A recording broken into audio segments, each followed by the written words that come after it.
बहुत सालों पहले एक राज्य में एक राजा और एक रानी रहते थे। वे दोनों एक दूसरे से बहुत प्यार करते थे। उन्होंने एक नन्ही बेटी को जन्म दिया जिसका नाम बारबरा रखा। कुछ समय बीत जाता है और लोगों का मानना होता है कि रानी एक जादूगरनी है और वह एक दिन अचानक गायब हो जाती है। राजा रानी को ढूंढता है पर वह नहीं मिलती तो राजा निराश हो जाता है और महामंत्री बलसार रानी को ढूंढ निकालने का वादा करता है। जब तक रानी मिल नहीं जाती तब तक राजा अपनी बेटी का पालन पोषण करता है और महामंत्री भी बारबरा का ख्याल रखता है। यहीं से यह कहानी शुरू होती है। बारबरा को दिखाया जाता है। बारबरा बहुत ही सुंदर और प्यारी बच्ची होती है। वह तारों सितारों को देख रही होती है। तभी वह अपने कैट गुलायत से बात करती है, पर गुलायत तो एक एनिमल है, उसे कोई बात समझ नहीं आती। वह उदास हो जाती है और अपनी माँ को याद करने लगती है कि मेरी माँ होती तो शायद मुझे समझ सकती। वह बहुत ही ज्यादा उदास हो जाती है। वह अपनी माँ को ढूंढना चाहती है और अगले दिन सुबह बारबरा अपनी साइकिल के साथ सैर पर निकलती है और गुलनायत भी उसके साथ होता है। अचानक से उनका मंत्री सामने आ जाता है। बारबरा अपने मंत्री को हट जाने के लिए कहती है पर वह नहीं हटता और उनके चेहरे से टकराकर हवा में उड़कर गिरने लगती है। तब गुलनायत बारबरा को बचा लेता है, लेकिन अचानक से उन लोगों की टक्कर मंत्री से हो जाती है और मंत्री गिर पड़ता है। वह गुस्से से कहता है कि मैं तुम्हारी शिकायत महाराज से करूंगा और वहां से चला जाता है। बलसार राजा के पास जाता है और बारबरा की शिकायत करता है, पर राजा कहते हैं कि हम क्या करें, वह बिन माँ की बच्ची है। पर बलसार कहता है कि उसे बारबरा को समझाना चाहिए, लेकिन राजा अपनी रानी के खो जाने से उदास रहता है। वह उसे यहाँ से चले जाने को कहता है। बलसार अपने कमरे में आ जाता है और अपने चेले से राजा की बुराई करता है। बलसार राजा को हटाने की बात करता है और कहता है जिस तरह से उसकी रानी को गायब कर दिया है उसी तरह से राजा को भी गायब कर दिया जाएगा और उसकी बेटी को। और यहाँ हमें पता चलता है कि बलसार बहुत ही बुरा इंसान है और वह अपने चेले से कहता है कि वह पूरे राज्य के लोगों पर नजर रखे। अब रात को राजकुमारी बारबरा किताब पढ़ रही होती है। उसे किताबें पढ़ना बहुत अच्छा लगता है, लेकिन वह बार बार घड़ी की ओर देख रही होती है क्योंकि रात 12 बजे से उसका जन्मदिन शुरू होने वाला रहता है। वह लाइब्रेरी की ओर जाती है कुछ नई किताबों को ढूंढने, तो अचानक से उसे एक नई चमकती हुई किताब दिखाई देती है। वह जैसे तैसे उस किताब को नीचे उतारती है और अपने कमरे में ले आती है और उस किताब को खोलती है। वह किताब बहुत ही अद्भुत और चमत्कारी होती है। उसे वह 12 बजे रात को खोलती है अपने जन्मदिन के मौके पर। वह किताब खुल जाती है और उसमें से एक तितली बाहर निकलती है। वह तितली बारबरा को अपने साथ उस अद्भुत दुनिया में ले जाती है। बारबरा उस किताब के माध्यम से उस दुनिया में चली जाती है और वहाँ वह देखती है कि बहुत ही सारे खूबसूरत एनिमल्स हैं जो उसके आसपास घूम रहे हैं। फिर वह उस बटरफ्लाई के जरिए एक घर की तरफ जाती है जहाँ एक ड्रैगन होता है। उस ड्रैगन का नाम ड्रैगोशा होता है। वह बहुत ही ज्यादा सुंदर होता है, लेकिन वह उड़ नहीं पाता। बारबरा उसे अपने बारे में बताती है कि वह दूसरी दुनिया से आई है। इस तरह से बारबरा ड्रैगोशा के कमरे में देखती है और अचानक खिड़की के बाहर से देखती है कि वहाँ एक सुंदर सा बगीचा है। उस बगीचे में दौड़ती हुई जाती है और उन्हें फ्रूट्स को, वेजिटेबल्स को पानी देने लगती है। तब ड्रैगोशा भाग कर आता है और ऐसा करने के लिए उसे मना करना चाहता है, लेकिन बारबरा उस फ्रूट्स को पानी दे देती है और वह फ्रूट्स अचानक बड़े हो जाते हैं और उसकी बेल बारबरा को पकड़ लेती है। ड्रैगोशा बारबरा को बचाना चाहता है, लेकिन वो भी बेल उसे फांस लेती है। तब ड्रैगोशा अचानक उड़ने लगता है और उसके मुंह से आग निकलने लगती है। वह आग से उस बेल की लताओं को जला देता है और बारबरा को बचा लेता है और बारबरा को वहां से उड़ाकर ले जाता है। बारबरा और ड्रैगोशा बहुत अच्छे मित्र बन जाते हैं, पर बारबरा कहती है कि अब मुझे घर लौटना चाहिए। तब ड्रैगोशा उसे उसके घर महल में छोड़ देता है और बारबरा उसे प्रॉमिस करती है कि अगले दिन वह आएगी और रात में सो जाती है। अगली सुबह बारबरा भी ड्रैगोशा की तरह वेजिस का गार्डन बनाने के लिए निकल पड़ती है। यहाँ बलसार राजा के पास आता है और राजा से कहता है कि कुछ दिन के लिए वो छुट्टी मनाने के लिए किसी और देश चले जाए, क्योंकि बलसार चाहता था कि वह राजा बने और वह राजा बनने के सपने देखने लगा और राजा की कुर्सी पर जाकर बैठ गया। ऐसा करते हुए कुछ लोगों ने बलसार को देख लिया। अगले दिन बारबरा उस पुस्तक के जरिए ड्रैगोशा के घर चली जाती है। वह ड्रैगोशा को यहाँ वहाँ ढूंढती है, पर ड्रैगोशा उसे नहीं मिलता और वह बाहर आकर ढूंढती है तो उसे बचाओ बचाओ की आवाज सुनाई देती है। ड्रैगोशा बेल की लतों से ऊपर लटका हुआ रहता है, लेकिन वह नीचे नहीं उतर पाता। तो बारबरा उसे बचाने की कोशिश करती है, लेकिन बारबरा छोटी होती है जिसे वह बचा नहीं पाती। तो वहाँ से 4 बौने गुजर रहे होते हैं। उन बौनों की मदद से वह ड्रैगोशा को नीचे ले आती है। ड्रैगोशा बारबरा को घर छोड़ देता है। अगले दिन बारबरा अपने महल में आनंद लेती है, उछल कूद करती है। वहीं बलसार का चेला भी बारबरा के साथ खेलता है और उछलकर बलसार के ऊपर गिर जाता है। बलसार गुस्से से लाल पीला हो जाता है। वह बलसार राजा के पास आता है और इस बार वह झूठ बोलता है।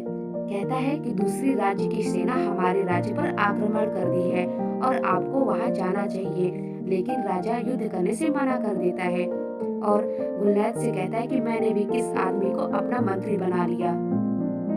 वहीं शाम को बारबरा फिर ड्रैगोशा के घर चली जाती है और ड्रैगोशा अपने अंकल ड्रॉ के कमरे की सफाई करता है। वहीं बारबरा भी उनकी मदद करने लगती है। तब उनके हाथ एक अचानक जादुई छड़ी लगती है। वह जादुई छड़ी के माध्यम से एक टेबल में बदल जाते हैं और उसके जरिए एक कीड़े में बदल जाते हैं। तभी अंकल ड्रॉ वहां आते हैं। उन्हें कीड़े में बदलता देख उन्हें उस छड़ी के माध्यम से फिर से ठीक कर देते हैं और अंकल ड्रॉ हैप्पी हो जाते हैं।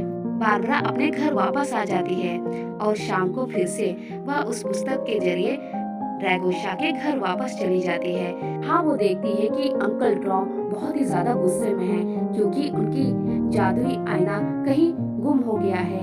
तो बारबरा कहती है कि मैं उसे ढूंढ निकालूंगी। वह ड्रैगोशा और अंकल से कहती है, क्या हमारे घर के आसपास कोई आया था? तो ड्रैगोशा कहता है, हाँ, 4 बौने आए थे कुछ दिन पहले।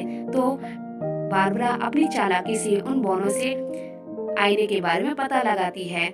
वह आईना बारबरा और ड्रैगोशा दोनों को मिल जाता है और बौने कहते हैं कि वह अंकल को इस बात के बारे में ना जानकारी दे, लेकिन बारबरा कहती है कि मैं अंकल को नहीं बताऊंगी, पर इसके बदले तुम्हें हमारी मदद करनी पड़ेगी।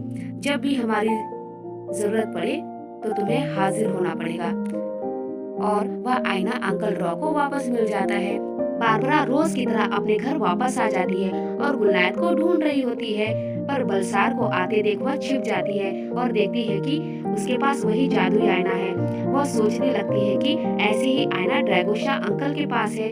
वह उसके बारे में पूछना चाहती है। वह ड्रैगोशा अंकल के घर वापस चली जाती है और उनसे वह जादुई आईने के बारे में पूछती है। ड्रैगोशा अंकल कहते हैं कि वह कोई मामूली आईना नहीं है, वह एक चमत्कारी आईना है जिससे हम किसी से भी बात कर सकते हैं, चाहे वह कितनी दूरी पर है। ड्रैगोशा अंकल अपने दूर के भाई से बात करते हैं, पर कहते हैं कि यह हमारी दुनिया में ही काम करता है। और बारबरा भी अपनी माँ से बात करती है, पर वह चमत्कारी आईना बात नहीं करता। ड्रैगोशा अंकल कहते हैं कि ये मेरी दुनिया में काम करेगा, तुम्हारी दुनिया में तुम्हारा जादुई आईना काम करेगा। बारबरा कहती है कि ऐसा ही आईना हमारे मंत्री बलसार के पास है। फिर बारबरा मंत्री के कमरे में जाती है और उस जादुई आईने को ढूंढने लगती है। वह जादुई आईना बारबरा के हाथ लग जाता है। तब बलसार वहां आ जाता है। बलसार बारबरा से आईना छीनकर उसे उसके कमरे में कैद कर देता है और बारबरा उस किताब के जरिए ड्रैगोशा के घर वापस चली जाती है। वह ड्रैगोशा को सारी बातें बताती है और कहती है कि उसे उसकी माँ से मिलना है। तब ड्रैगोशा अंकल ड्रॉ के कमरे से एक गोल और छड़ी ले आता है, पर बारबरा कहती है कि मुझे तो कमरे में कैद कर दिया है, मैं कैसे बाहर निकलूंगी। तब ड्रैगोशा बारबरा को आइडिया देता है कि क्या तुम्हारे कमरे में कोई खिड़की है? बारबरा कहती है, हाँ, मेरे कमरे में खिड़की है। ड्रैगोशा बारबरा के साथ उसकी दुनिया में आने के लिए कहता है और दोनों जो है सफर के लिए निकल पड़ते हैं। यहाँ बारबरा ड्रैगोशा को अपना सच्चा मित्र मानने लगती है और बहुत ही ज्यादा खुश हो जाती है। वे दोनों आगे निकल पड़ते हैं। तभी बलसार का चेला बारबरा के कमरे में आकर उस पुस्तक को बंद कर देता है।